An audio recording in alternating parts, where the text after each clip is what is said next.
18 देखिए, एक वक्र के किसी बिंदु एक्स वाई पर स्पर्श रेखा की प्रवणता स्पर्श बिंदु को बिंदु 4 -4, से मिलाने वाली रेखाखंड की प्रवणता की दोगुनी है। ठीक है, यदि यह वक्र -2, 1 से गुजरता हो तो वक्र का समीकरण ज्ञात कीजिए। देखिए क्या कह रहा है। चलिए हम लोग यहाँ पर एक वक्र ले लेते हैं। वक्र के एक बिंदु हम लोग यहाँ एक्स वाई ले लेते हैं। इससे होकर जाने वाली जो स्पर्श रेखा होगी उसकी प्रवणता को हम लोग कैसे सूचित करेंगे? D y by d x से ना, d y by d x से। प्रवणता क्या होगी यहाँ पे? D y by d x हो जाएगी।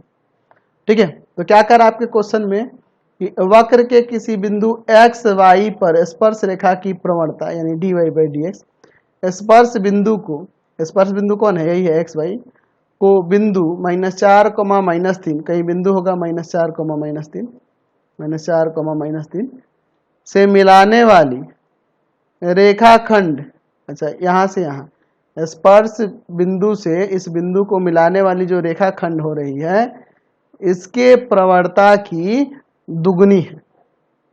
ठीक है, चलिए अब देखिए यहाँ पर हम लोग मान लेते हैं कि माना वक्र के बिंदु एक्स वाई से गुजरने वाली स्पर्श रेखा की प्रवणता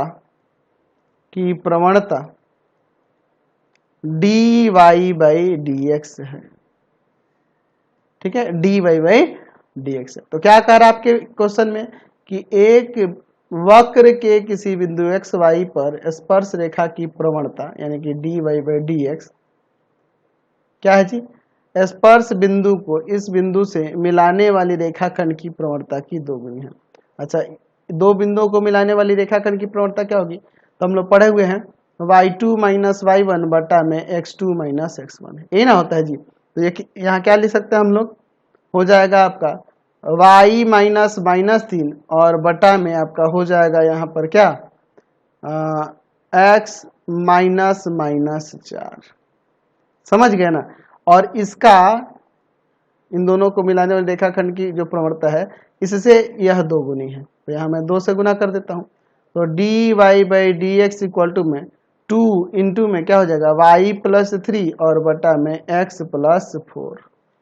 ठीक है, चलिए अब आगे हम लोग इसे सॉल्व करते हैं वेरिएबल सेपरेशन से। तो इसको हम लोग इधर भेज देते हैं और dx को उधर ले जाते हैं। तो यहाँ क्या हो जाएगा डी वाई बटा में y +3 इक्वल टू में 2 dx और बटा में x +4।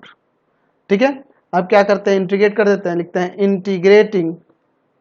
Integrating both side integrate करते हैं। देखिए क्या हो जाएगा। तो यहाँ पे अब हम लोग ले सकते हैं integration of 1/y +3 with respect to y और इधर हो जाएगा integration of 2/x +4 with respect to dx हो जाएगा। ठीक है, चलिए अब इसका इंटीग्रेशन करेंगे तो क्या आ जाएगा log y +3। ठीक है, और यहाँ हो जाएगा 2 log x +4। ठीक है, अच्छा, और प्लस में हम लोग यहाँ पर जो कांस्टेंट है उसे ले लेते हैं। आप log में भी ले सकते हो, कोई दिक्कत नहीं है। ठीक है, तो यहाँ ले सकते हैं, दोनों log में है तो इसको भी log c ले लेते हैं। ठीक है, चलिए आगे देखिए। अब इसके बाद हम लोग क्या देख रहे हैं, तो ये जो वक्र होगा कहाँ से गुजर रहा है? वक्र बिंदु -2, 1 से गुजरता है। चूंकि वक्र किससे गुजर रहा है? -2, 1 से गुजरता है। ठीक है, -2, 1 से गुजर रहा है। तो चलिए अब इसमें रख देते हैं, x की जगह -2 और y की जगह 1। तो हो जाएगा log क्या आ जाएगा यहाँ पर? y की जगह 1 रखेंगे प्लस में 3 2 log यहाँ पर क्या हो जाएगा आपका -2 + 4 और प्लस में log c। ठीक है, कोई दिक्कत नहीं, यहाँ पे भी रख सकते हैं। चलिए तो यहाँ क्या हो जाएगा log 4, अच्छा यहाँ log 2 आएगा, log 2 और ये 2 जो है इसको स्क्वायर में भेज देते हैं और प्लस में log c। ठीक है, तो log 4 इक्वल टू में यहाँ पे भी log 4 हो जाएगा, log 4 हो जाएगा। अच्छा, और प्लस में आपका log c है।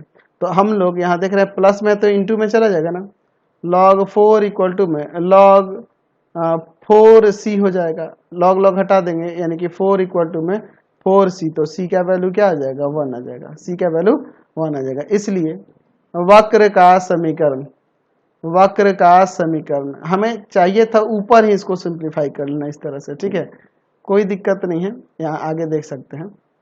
ठीक है, चलिए आगे, यहाँ हो जाएगा log y plus 3 equal to में 2 log x प्लस 4 प्लस में log c यानी 1 रख देंगे।